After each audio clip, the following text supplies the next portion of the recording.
ಏನಾಗಿದೆ ಪಾಪ ಅವರು ಬೇಗ ಕ್ಯಾಬಿನೆಟ್ ಮಂತ್ರಿ ಆಗ್ಬೇಕಾಗಿದೆ ಸಿದ್ದರಾಮಯ್ಯ ಸರ್ಕಾರದಲ್ಲಿ. ಅದು ಕಾಂಪಿಟೇಷನ್. ಇವತ್ತು ಔತಣಕೂಟಕ್ಕೆ ಬೇರೆ ಗೌರವದಿಂದ ಮುಖ್ಯಮಂತ್ರಿ ಕರೆದಿದ್ದಾರೆ ಇವತ್ತು.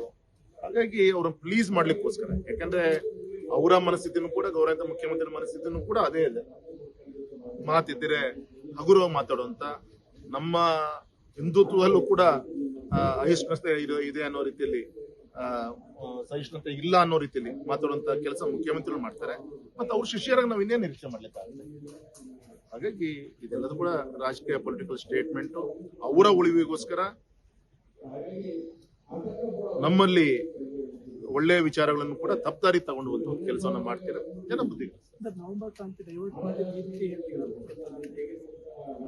ಅಲ್ಲ, ನವೆಂಬರ್ ಕ್ರಾಂತಿ ಅದು ದೊಡ್ಡ ಒಂದು ಭೂಕಂಪ ಆಗೋದಿದೆ, ಅದು ಆಮೇಲೆ ಸರ್. ನಾನು ಹೇಳ್ತಾ ಇರೋದು ಇವ್ರೀಗ ಆದಷ್ಟು ಬೇಗ ಕ್ಯಾಬಿನೆಟ್ ಒಳಗೆ ಸೇರ್ಕೊಬೇಕಾಗಿದೆ.